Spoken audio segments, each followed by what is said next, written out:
नमस्कार, स्वागत है आपका हमारे आचार्य यागेंद्र मिश्रा चैनल पर। नवरात्रि व्रत में पीना है आपको 3 चीज़। दोस्तों, नवरात्रि के शुभ अवसर पर अगर आप चाहते हैं माता रानी आपके घर पर अपना वास बना ले तो सच्चे हृदय से कमेंट बॉक्स में लिखें, माँ आपका स्वागत है हमारे घर में। माँ के लिए एक लाइक तो बनता है।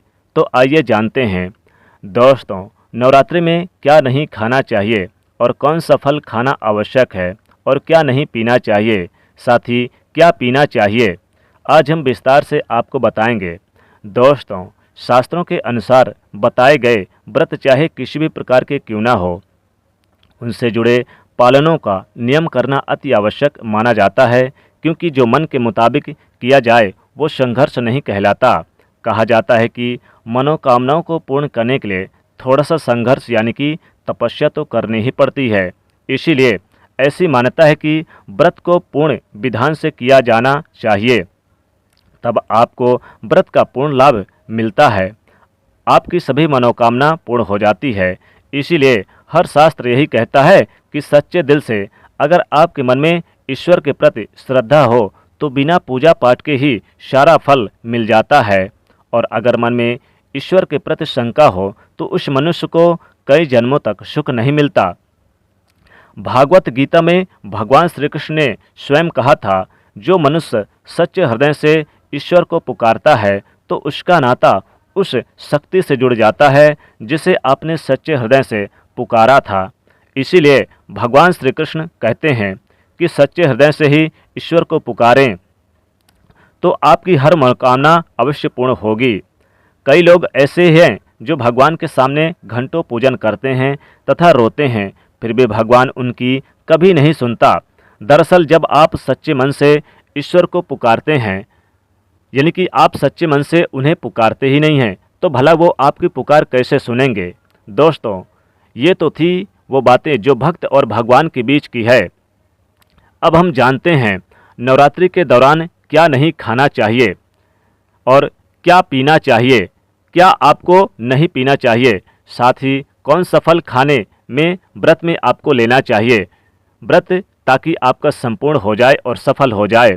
दोस्तों, हमारे चैनल को सब्सक्राइब जरूर कर लीजिएगा और इसे अपने दोस्तों के बीच शेयर जरूर करिएगा और इस बेल आइकन को दबाना मत भूलिएगा। दोस्तों, नवरात्रि के दिन सेव जरूर खाना चाहिए। शास्त्रों में बताया जाता है कि भगवान के भोग में सेव आदि जरूर अर्पित किया जाना चाहिए। अगर आपका व्रत है तो आपको सेव जरूर खाना चाहिए। केला, पपीता, तरबूज तथा मीठे अंगूर जरूर खाना चाहिए। इन फलों से व्रतधारी को शक्ति मिलती है और व्रत संपूर्ण हो जाता है। शास्त्रों में बताया जाता है कि नवरात्रि के दिनों में सीताफल जरूर खाना चाहिए। सीताफल खाने से 10 ऐसी बीमारियां हैं जो खास तौर पर खत्म हो जाती हैं।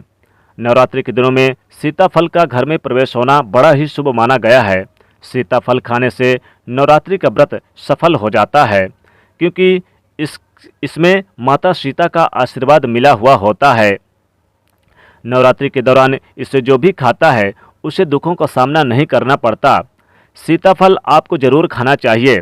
दोस्तों, नवरात्रि में व्रतधारियों को यानी कि लस्सी का जूस जरूर पीना चाहिए। जी हाँ दोस्तों, लस्सी का जूस यानी कि दही के लस्सी का जूस बनाकर आप उसे पी सकते हैं। साथ ही साथ नवरात्रि व्रत में आपको अनार का जूस जरूर पीना चाहिए। जी हाँ दोस्तों, और दोस्तों तीसरी चीज़ है आपको दूध। नवरात्रि व्रत में आपको दूध जरूर पीना चाहिए। दोस्तों, बाहर के डिब्बे आप मंगाकर मत पीजिए, आप अपने घर का इस्तेमाल कर सकते हैं, नहीं तो आपका व्रत टूट सकता है, खंडित हो सकता है।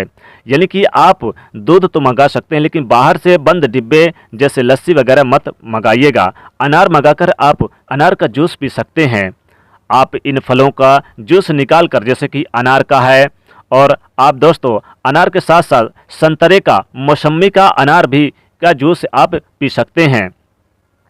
साथ ही साथ जैसे कि मौसमी फलों के जो जूस होते हैं उन्हें भी निकाल कर आप पी सकते हैं। अगर कुछ भी नहीं है तो आप दूध जरूर पी लें। दोस्तों, नवरात्रि व्रत में दूध का काफ़ी महत्व होता है। लेकिन इसमें भूलकर भी बर्फ ना डालें, नमक ना डालें, ध्यान रखिए, वरना आपका व्रत खंडित हो जाएगा। दोस्तों, नवरात्रि के दिनों में सिंघाड़े का आटा या कुट्टू का आटा खाने से पहले देख लें आटा पुराना तो नहीं है, क्योंकि पुराने आटे में कीड़े वगैरह पड़ जाते हैं, जिसके कारण आपका व्रत टूट सकता है, क्योंकि ये छोटे छोटे कीड़े हमें दिखाई नहीं देते और आपके मुंह तक पहुंच जाते हैं। ऐसा आटा खाने का मतलब है कीड़े मकोड़े को खाना या उनके मांस के खाने के बराबर माना जाता है। दोस्तों, नवरात्रि के दौरान आप शाम के समय खाने में दही ले सकते हैं, आलू वगैरह खा सकते हैं, साबूदाने की खिचड़ी बनाकर या साबूदाने की खीर बनाकर खा सकते हैं। अगर कुछ भी नहीं है तो दूध का सेवन कर सकते हैं, अनार का जूस पी सकते हैं। साथ ही साथ आप इस समय साबूदाने की पापड़ बनाकर खा सकते हैं।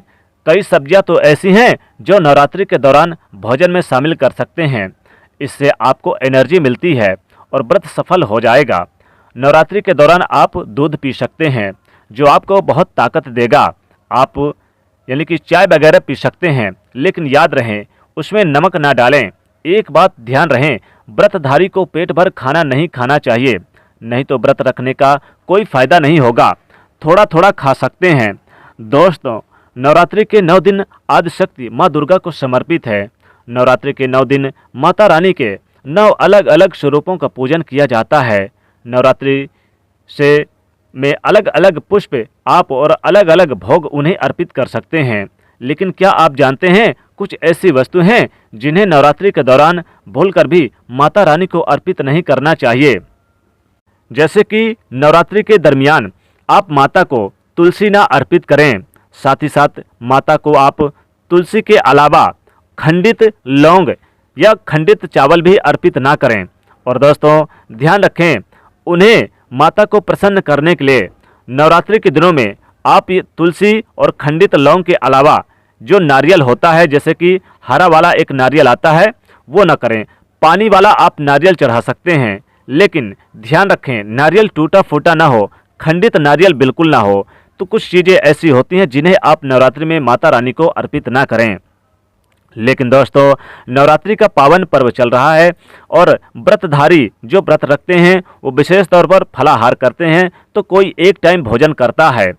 अगर आप एक टाइम शाम के समय भोजन कर रहे हैं तो भोजन में पूड़ी वगैरह ले सकते हैं और साथ ही साथ आप नमक ना इस्तेमाल करें। आप दूध पी सकते हैं, दूध का इस्तेमाल कर सकते हैं और साथ ही साथ आप फलों में अनार, सेव, केला वगैरह ले सकते हैं। दोस्तों, इस दरमियान आप नाशपाती का भी सेवन ना करें। साथ ही साथ बता दें कि आपको नाशपाती का फल नहीं खाना चाहिए और ना ही माँ को चढ़ाएं। माँ को आप अनार का फल, सेव का फल, केला वगैरह चढ़ा सकते हैं। इससे आपको लाभ होगा, माँ का आशीर्वाद बना रहेगा। दोस्तों, नवरात्रि के पावन पर्व पर माँ आदिशक्ति को समर्पित होता है, इसलिए नवरात्रि के दिनों में आपको माँ को प्रसन्न करने के लिए आपको दूध पीना चाहिए, अनार के जूस पीना चाहिए, संतरे और मौसमी के जूस पीने चाहिए, नींबू के रस जरूर ले लें। नींबू के रस में भी एनर्जी मिलती है और आपके व्रत में ये लाभ देता है। शरीर में एनर्जी रहना बहुत ज़रूरी है। अगर आप व्रत रख रहे हैं तो नवरात्रि के दिनों में, चूँकि नवरात्रि का व्रत बहुत लंबा व्रत होता है, 9 दिनों का होता है, ऐसे में शरीर में एनर्जी बनाए रखना बहुत ज़रूरी है। तो दोस्तों, आपको नवरात्रि में ज़रूर यानी कि दूध लेना है और आपको चाय वगैरह भी लेना है, लेकिन ध्यान रखें चाय बाहर की ना पिएं। आप बाहर जाते हैं, अक्सर लोग होटलों में पी लेते हैं, ऐसा ना करें। आप अपने घर की बनाकर आप चाय पिएं और माता रानी को प्रसन्न करने के लिए उन्हें विधिवत उनकी पूजा करें और ओम दुम दुर्गाय नमः इस मंत्र का जाप करें। दोस्तों, नवरात्रि का पावन पर्व बहुत ही शुभ और बहुत ही पवित्र माना जाता है। जो लोग नवरात्रि में अनार का जूस पीते हैं और दूध पीते हैं, साथ ही मौसम्बी और संतरे का जूस पीते हैं, उनके ऊपर माता रानी कृपा पूरे साल बनाए रखती हैं। पूरे साल धन की कमी नहीं होती हैं। इसलिए आपको ये तीन चीज़ जरूर पी लेनी है। चाय तो पीनी है, साथ ही साथ दूध पीना है, अनार का जूस पीना है, संतरे का जूस पीना है और दही की लस्सी आपको पीनी है। दोस्तों, नवरात्रि के दिनों में आप दही की लस्सी जरूर पी लें। दही की लस्सी पीने से भी माँ भगवती का आशीर्वाद मिलता है। भगवान श्री कृष्ण भी कहते हैं कि जो नवरात्रि के दिनों में लस्सी पीता है, जी हाँ दोस्तों, भगवान श्री कृष्ण कहते हैं कि नवरात्रि के दिनों में जो लस्सी पीता है, जो चाय पीता है और जो दूध पीता है, जो अनार के जूस पीता है, वो जीवन भर सुखी रहता है। इसलिए दोस्तों, भगवान श्री कृष्ण जी के बताए गए के अनुसार आप भी नवरात्रि में जूस लस्सी के जरूर पिएं, संतरे और अनार के जूस पिएं और दूध पिएं। जी हाँ दोस्तों, गाय का दूध मिल जाए तो सोने पे सुहागा। तो इस प्रकार से जरूर आप यानी कि ये 3-4 चीज़ें जरूर पिएं, लाभ होगा। दोस्तों, पसंद आए वीडियो तो लाइक करिएगा, इसे ज़्यादा से ज़्यादा शेयर करिएगा और चैनल को सब्सक्राइब करिएगा। जय माता रानी।